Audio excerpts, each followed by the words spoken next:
আগামী জানুয়ারি মাসে জাতীয় নির্বাচন আয়োজনের আহ্বান জানিয়েছে গণ অধিকার পরিষদ। সোমবার বেলা 11:30টার দিকে দলের কেন্দ্রীয় কার্যালয়ে এক সংবাদ সম্মেলনে সাধারণ সম্পাদক মোহাম্মদ রাশেদ খান এ আহ্বান জানান।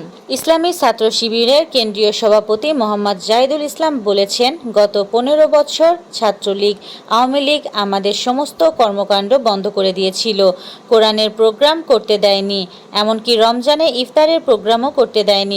সাধারণ ছাত্র ছাত্রীদেরকে বিভিন্ন সময় তারা হামলা করে রক্তাক্ত করেছিল।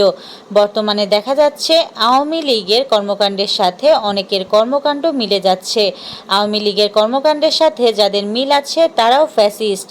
আমরা তাদেরকে ফ্যাসিস্ট বলতে বাধ্য হব। আর ফ্যাসিবাদের কর্মকাণ্ডের কারণে আওয়ামী লীগ এ দেশ থেকে পালিয়ে যেতে বাধ্য হয়েছে। সাধারণ মানুষ ফ্যাসিবাদ পছন্দ করে না।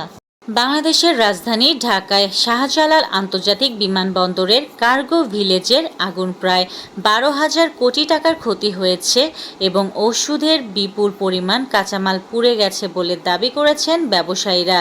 যদিও আসলে কত টাকার ক্ষতি হয়েছে তা এখনো পর্যন্ত কাজ চলছে তদন্ত কমিটির। কয়েকদিন ধরে রাজধানীতে তাপমাত্রা বাড়ার পাশাপাশি সারা দেশে গরম বেড়েছে। বৃহস্পতিবার পর্যন্ত গরমের এই তীব্রতা অব্যাহত থাকতে পারে বলে জানিয়েছেন আবহাওয়াবিদরা। এরপরে আসবে শক্তিশালী বৃষ্টিবলয়।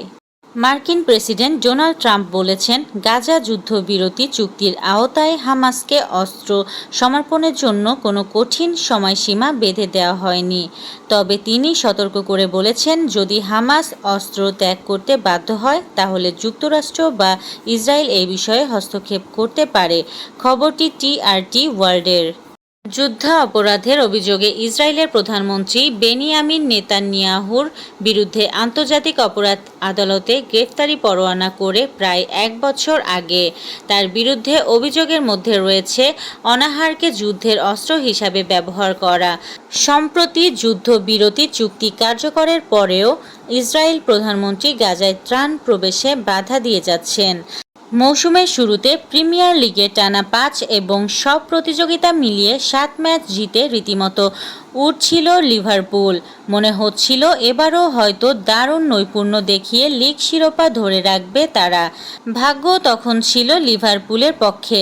প্রথম 7 ম্যাচের 6টিতে লিভারপুল জিতেছিল শেষ মুহূর্তে ঘুরে দাঁড়িয়ে।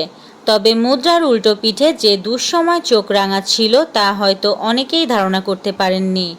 সেমিফাইনালের দৌড়ে টিকে থাকতে 203 রান করতে হবে বাংলাদেশের মেয়েদের।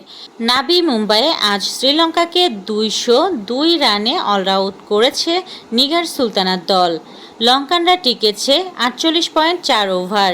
এই ম্যাচ জিতলেই শুধু সেমিফাইনালের আশা বেঁচে থাকবে বাংলাদেশের।